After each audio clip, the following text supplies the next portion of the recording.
देखिए, सेना सीमा पर लड़ती है और जो पुलिस बल है वो अंदर लॉ एंड ऑर्डर को संभालते हैं, मगर सेंट्रल आर्म पुलिस फोर्स एक ऐसी फोर्स है जो सीमा पर भी मोर्चा संभालती है और देश के अंदर भी मोर्चा संभालती है।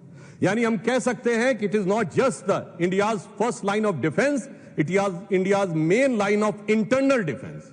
एंड मोदी सरकार is trying its tooth and nail to defend the interest of these forces who are the main line of India's defense.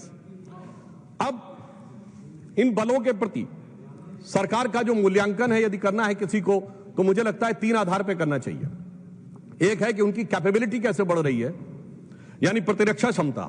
दूसरा है कि प्रशासनिक व्यवस्था यानी एडमिनिस्ट्रेटिव सिस्टम कैसे काम कर रहा है, और तीसरा है कि मोरल कैसे काम कर रहा है। महोदया, मैं आपके संज्ञान में लाना चाहता हूं कि यह बदलाव सरकार आने के साथ ही दिखाई पड़ गया।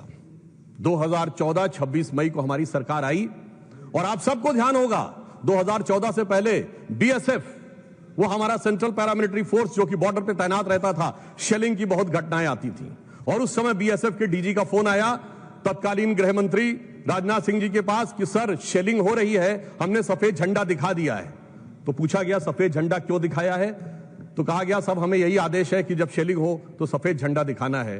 तो गृह मंत्री जी ने उत्तर दिया, अब ये मोदी की सरकार है, अब सफेद झंडा नहीं दिखाना है, जितनी शेलिंग होगी उससे ज्यादा मुंहतोड़ जवाब देना है।